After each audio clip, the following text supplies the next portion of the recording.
Hello guys, welcome back to your YouTube channel The Tarot Parlor. So आज की reading का topic होगा current feelings of your partner जिनके साथ भी आप नो कॉन्टैक्ट सिचुएशन में हैं, वो आपके बारे में क्या सोचते हैं। आज हम देखेंगे कि जिनके साथ भी आप नो कॉन्टैक्ट में वो आपके बारे में क्या सोचते हैं and what is the future guidance for the situation between you two. So ये रीडिंग जो है टाइमलेस रहेगी एंड जेंडर स्पेसिफिक नहीं रहेगी, तो ये जब भी रीडिंग आपके सामने आएगी आप लोग इस रीडिंग को देख सकते हैं। सो गाइज मेरे को ना ये लग रहा है जो भी लोग रीडिंग देखने आया ना, उन लोगों के बीच में जो भी कार्ड्स कॉम्बिनेशन आए आज, उन लोगों के बीच में नो कॉन्टैक्ट सिचुएशन काफ़ी लंबे समय तक है, काफ़ी लंबे समय से है आप दोनों के बीच में नो कॉन्टैक्ट सिचुएशन। एंड कुछ स्पेसिफिक ज़ोडिएक साइंस आए हैं जो है Libra, Sagittarius, Leo and yes, यही बहुत प्रोमिनेंट साइन आए हैं। और कुछ लेटर्स जो प्रोमिनेंट है वो है ए और वी जो है सबसे ज़्यादा प्रोमिनेंट लेटर्स आए हैं आज की रीडिंग में। और जो डेट ऑफ बर्थ प्रोमिनेंट आई है वो है 3, 9, 4 एंड 1। ये डेट ऑफ बर्थ बहुत कॉमन आई है आज की रीडिंग में। सो गाइस सबसे पहले ना तो आप लोगों के बीच में नो कॉन्टैक्ट सिचुएशन काफ़ी लंबे समय से है एंड आप दोनों का जो भी रिश्ता था ना वो शुरुआती टाइम में बहुत पैशनेट था, काफ़ी अच्छा था, बहुत ज़्यादा आप लोग बात करते थे, चैटिंग फेज था, इंस्टेंट रिप्लाई भी आ जाते था आपको अगर वो आप उनको कुछ मैसेज करते थे, बहुत सॉन्ग डेडिकेट करना या शायरियाँ लिखना या इंटरेक्शंस बहुत थी आप दोनों के बीच में। बट सडनली ना आपके पार्टनर ने अपने आप को डिस्टेंस करना शुरू कर दिया आपसे कि मुझे अकेला रहना है, कुछ नहीं हुआ है, मुझे अभी बात करने का मन नहीं है, लाइक कोई थर्ड पार्टी नहीं है बीच में। मतलब उन्होंने ना आपको इग्नोर करना शुरू कर दिया, आपसे जो है डिस्टेंस बनाना शुरू कर दिया। एंड आपने बहुत कोशिश करी कि आप उनसे इंटरेक्ट करो, एक बार पूछ ही लो कि क्या हुआ है, एक बार बात तो करो, बट ऐसे जो आपको कुछ क्लोजर दिया नहीं और आपसे जो है डिस्टेंस बनाना शुरू कर दिया। मे बी ऐसा भी हो सकता है कि कई लोगों के पार्टनर्स ने तो उनको ब्लॉक भी कर दिया। एंड फिर आप लोगों ने टैरो रीडिंग्स देखना शुरू करा, बहुत ज़्यादा टैरो रीडिंग्स भी देखी कि, और टैरो रीडिंग्स देखने के बाद काफ़ी सिचुएशंस रेजोनेट भी हो जाती थी आपसे, बिल्कुल आपकी ही सिचुएशन जैसे कोई टैरो कार्ड रीडर बता रहा हो। बट रिकन्सिलिएशन का टाइम कभी भी सच नहीं हुआ कि आपसे अब बात करेंगे। मतलब आप दोनों का ना रिकन्सिलिएशन हुआ ही नहीं, सामने से उनका बात करने के लिए कभी वो आए ही नहीं। या ऐसा भी हो सकता है कि आप लोगों में से कुछ लोग ऐसे हैं जिनके बीच में लेस कॉन्टैक्ट है और उनके पार्टनर जो है उनके अपने मूड के हिसाब से उनसे बात करते हैं। उनका जब मूड करता है ना वो आपसे तब बात कर लेते हैं अपने हिसाब से। बट आप उनको अगर मतलब बहुत सारे लंबे लंबे पैराग्राफ्स लिखते हो, टेक्स्ट लिखते हो, तो बदले में आपको ओके का रिप्लाई आ जाता है, या तो कभी कभार वो भी नहीं आता, वो भी सीन पे छोड़ देते हैं। सो यू आर सस्पेक्टिंग कि आप लोगों के बीच में कोई थर्ड पार्टी तो नहीं है और your partner is interested in somewhere else, या आपके अलावा कोई और तो नहीं है। सो गाइज आज की रीडिंग में to be very honest third party आई है, आपके पार्टनर किसी में तो इंटरेस्टेड है एंड ये इंसान ना इनको ज़्यादा भाव नहीं देता। या ऐसा भी हो सकता है कि इस रिलेशनशिप में आपके पार्टनर ने आपको बताया हो कि ये उनकी क्रश है या ये उनको लाइक करते थे, बट उस इंसान ने, सामने वाले इंसान ने कभी भी इनको भाव नहीं दिया ज़्यादा, जिस भी पर्सन को आपके पार्टनर लाइक करते थे। क्योंकि मुझे थर्ड पार्टी तो आज की रीडिंग में बहुत ज़्यादा स्ट्रॉन्ग आई है, बट मुझे ऐसा लग रहा है कि रिसेंटली इन लोगों की कुछ ना कुछ बातचीत होनी शुरू हुई है, ठीक है। एंड आपके पार्टनर्स ने अपने आप को आपसे डिस्टेंस कर दिया है basically. To be very honest ना गाइज, ये जो है आप लोगों का रिलेशनशिप डायनामिक बहुत ज़्यादा लस्ट बेस्ड ज़्यादा था एज़ कम्पेयर टू इमोशनल, या मतलब आप दोनों के बीच में ना अट्रैक्शन बहुत ज़्यादा थी और वो जो शुरुआत का हनीमून फेज होता है रिलेशनशिप में, वो चीज़ ज़्यादा थी as compare to emotional understanding and emotional compatibility. And अब आप लोग इतने साल से रीडिंग्स देख रहे हैं बिकॉज आपको लगता है, आपको होप है कि आपके पार्टनर कभी तो आएंगे, but to be very honest कि इंसान अपनी लाइफ में खुश है जहाँ पे भी है, जिसके साथ भी he has moved on.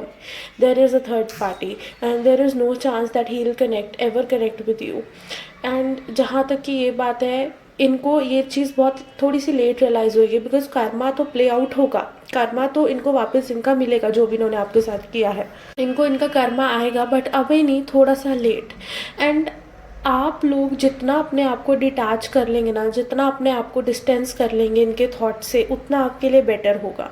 Because क्या है, ऐसा नहीं है कि आप लोगों ने ट्राई नहीं किया मूव ऑन करने की, बट आपको ना अभी वैसे कोई मिला नहीं जिसके साथ वो कंपैटिबिलिटी मैच हो पाए या जिसके साथ चीज़ें अच्छी हो पाए। ऐसा हो सकता है कि आप किसी से बात शुरू करते हो, फिर सडनली अपने आप को खुद ही विड्रॉ कर लेते हो, because you are not subconsciously ready. And आपको ना रह रह के इनकी याद आ जाती है, रह रह के वो मेमोरीज सारी याद आ जाती हैं जो भी आपने इनके साथ स्पेंड करी है। You are not able to move on, and आपको ना कहीं ये थॉट भी आता है, यार मुझसे मूव ऑन करना इतना ईजी था, हमारा मतलब जो हमारे बीच में जो भी मेमोरीज थी, क्या तुम्हें वो थोड़ी से भी याद नहीं आती, ज़रा से भी याद नहीं आती? और ये ऐसे बहुत ज़्यादा कोल्ड ट्रीटमेंट दे के मूव ऑन हो गए, आज ये अपनी लाइफ में खुश है, तो ये खुश कैसे रह सकते हैं? सो आपका दिल बहुत तरसता है, बहुत तड़फता है इस चीज़ को लेके, बट डोंट वरी गाइज, इस इंसान को उनका कर्मा वापस मिलेगा।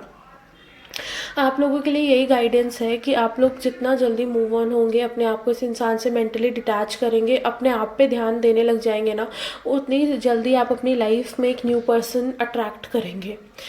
सो आपको ना, मतलब मैं आपको झूठा दिलासा नहीं दूंगी, बिकॉज मुझे इस इंसान के दोबारा आपकी लाइफ में आने के चांसेस नहीं दिख रहे हैं। एंड आपको इस सिचुएशन से मूव ऑन होना पड़ेगा अपनी लाइफ में, क्योंकि आप इस उम्मीद के भरोसे टैरो कार्ड रीडिंग देख लेते हैं कि शायद वो आएंगे, वो आपसे अभी बात करेंगे, बट ये सिनेरियोज ना आपके बनाए हुए हैं। आपका आप जो ना रह के नहीं सब कुछ अच्छा होगा, सब कुछ अच्छा होगा, एक दिन वो आएंगे, ये थॉट ना आपको मूव ऑन नहीं होने दे रहा है। गाइज, अगर उन्होंने आना होता ना, या अगर वो एक रिस्पॉन्सिबल इंसान होते तो वो आपको एक क्लोजर ज़रूर दे के जाते हैं, ठीक है? एंड आज दूसरा सिनेरियो ये आया है लोगों के लिए कि कई लोग तो ऐसे हैं कि उनके पार्टनर्स ने उनको बहुत ज़्यादा मैनिपुलेट करा, मतलब वो ना एंड करने का बहाना चाह ही रहे थे आपसे, वो आप पे ही सारा ब्लेम डाल देते थे, या जानबूझ के आपसे बात करना बंद कर देना, देन आपको मैनिपुलेट कर देना कि भाई तुमने मेरे साथ ऐसा करा इसलिए मैंने ये चीज़ करी। वो ना जैसे एक मौका ही चाह रहे हो आपसे दूर होने का। एंड कई लोगों के तो, कई इंसान के पार्टनर तो ऐसे भी हैं जिन्होंने आपको नो डाउट बहुत मैनिपुलेशन किया, but you were the one जिन्होंने अपने पार्टनर को नो कॉन्टैक्ट सिचुएशन में डाला। बिकॉज इस इंसान ने एक तो पहले आपको चीट करा था रिलेशनशिप में, किसी मतलब पहले भी इनका किसी के साथ बहुत स्ट्रॉन्ग या फिजिकल लेवल पे रिलेशनशिप था, एंड ये चीज़ आपके लिए एक्सेप्ट करनी बहुत मुश्किल थी, लेकिन फिर भी आपने इस इंसान को एक्सेप्ट किया। एंड शुरुआत में नो डाउट चीज़ें अच्छी भी थी, बट वो ये कहते हैं ना कि इंसान की फितरत कभी बदलती नहीं, तो वही सेम चीज़ इस इंसान के साथ थी। सो अब ना चीज़ें आप इस इंसान ने आपको इस लेवल पे मजबूर कर दिया है कि आप इनको कट आउट कर दो, ठीक है? एंड ऐसा भी हो सकता है बाद में इन्होंने आपको बहुत रीच आउट करने की कोशिश करी हो, but you were the one who just moved on from this person, you just don't want to be with this person. आपने इनको नो कॉन्टैक्ट सिचुएशन में डाला। तो जिन लोगों के साथ तो ये सिनेरियो ना, जिन व्यूअर्स ने उनके पार्टनर को, अपने पार्टनर्स को नो कॉन्टैक्ट सिचुएशन में डाला, उनके पार्टनर्स बहुत ज़्यादा क्यूरियस है जानने के लिए कि एज ऑफ नाउ आपकी लाइफ में क्या हो रहा है। They are very curious to know basically. And ऐसा हो सकता है कि आपके पार्टनर के पास कोई भी ज़रिया नहीं है वो आपको कांटेक्ट कर सके, बिकॉज ऐसा हो सकता है कि आप लोगों ने उनको हर एक प्लेटफॉर्म से, हर एक सोशल मीडिया प्लेटफॉर्म से, हर जगह से ब्लॉक कर रखा है। सो कोई ज़रिया ही नहीं है आपको उनको कांटेक्ट करने का। एंड आप ना बहुत ज़्यादा डिटैच्ड हो गए हो, आप अपने ऊपर काम करना चाहते हो, आप अपनी लाइफ में काम करना चाहते हो, एंड आप अपना सर्कल भी बहुत ज़्यादा लिमिटेड रखना चाहते हो, आप ज़्यादा लोगों के साथ ना इंटरेक्ट भी नहीं होना चाहते, बट आप बस अपने साथ रहना चाहते हो, अपने साथ टाइम स्पेंड करना चाहते हो, अपनी आपकी ग्रोथ के लिए आगे बढ़ रहे हो आप। टू बी वेरी ऑनेस्ट, आप फिलहाल अभी लव में ही इंटरेस्टेड नहीं हो, एंड बट आप ये रीडिंग इसलिए जानने हो, you are curious to know कि इस पर्सन की लाइफ में क्या हो रहा है, या रह के क्यों आपको इनका थॉट आ जाता है। You just want to completely remove this person from your mind, but रह के आपको फिर इस इंसान का थॉट आ जाता है। सो गाइज, इस इंसान ने ना रिसेंटली, ऐसा हो सकता है कि कोई पार्टी थी या कोई इवेंट था, हो भी सकता है बिकॉज आज क्रिसमस है, न्यू ईयर भी आने वाला है, तो इनके वर्क एनवायरनमेंट में या वर्क स्पेस में जहाँ पे भी ये काम करते हैं ना कोई पार्टी या इवेंट था जहाँ पे इन्होंने ड्रिंक किया, अल्कोहल कंज्यूम करी, and then he shared a lot about your relationship, the things with you, जो भी आपके साथ चीज़ें इनकी रही, जो भी मेमोरी थी किसी एक इंसान के साथ। बट एंड ना उस पार्टी या इवेंट से आने के बाद रात को सो भी नहीं पाए, क्योंकि इनको रह के वो चीज़ें एंग्जाइटी दे रही थी जो भी इन्होंने आपके साथ करा। ऐसा हो सकता है कि ये दिखा रहे हो, सोशल मीडिया पे पोस्ट डाल रहे हो कि now he is happy with somebody else, या इनकी लाइफ में कोई और है, but things are not the same. He is not happy. वो बस ये अपनी ईगो सेटिस्फाई करने के लिए उस पर्सन के साथ है, ताकि वो आपको ये दिखा सके कि वो अपनी लाइफ में खुश है, वो आपके बिना भी खुश रह सकते हैं। एंड आपके जाने से उनको कोई फ़र्क नहीं पड़ता, बट डीप डाउन उनको बहुत फ़र्क पड़ता है, बिकॉज जो चीज़ें सीरियस आपके साथ थी ना, वो वैसी उस इंसान के साथ नहीं है जिसके साथ वो अभी करंटली है।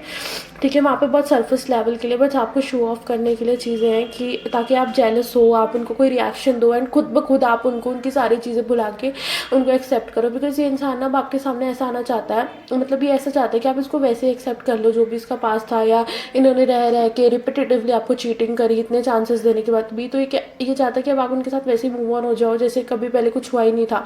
आप इनको किसी चीज़ों के लिए कन्फ्रंट ना कराओ। ये जेन्युइनली आपकी लाइफ में वापस आना चाहते हैं, बट इनको इस चीज़ का भी पता है कि you are a very high on self respect person, and अब आप इनको दोबारा चांस नहीं दोगे, एंड कोई भी चांस नहीं है कि आपकी लाइफ में दोबारा वापस आ सके। तो इसीलिए ना ये आपको जानबूझ के उस इंसान के साथ जिनके साथ भी अभी करंट रिलेशनशिप में खुश रह के दिखा रहे हैं, ताकि आप ट्रिगर हो, एंड आप सामने से इनिशिएट करो, आप इनको परेशान होकर दिखाओ, आप इनको दिखाओ कि आपको अभी आज भी इनके जाने से या इनके ना होने से फ़र्क पड़ता है।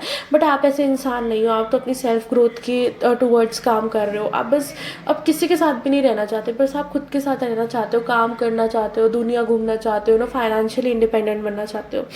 एंड जिन लोगों का मैंने फर्स्ट सिनेरियो बात करी कि आप लोग इतने टाइम से वेट कर रहे हैं कि आपके पार्टनर आएंगे, आपका कोई भी मन नहीं लगता किसी के साथ भी।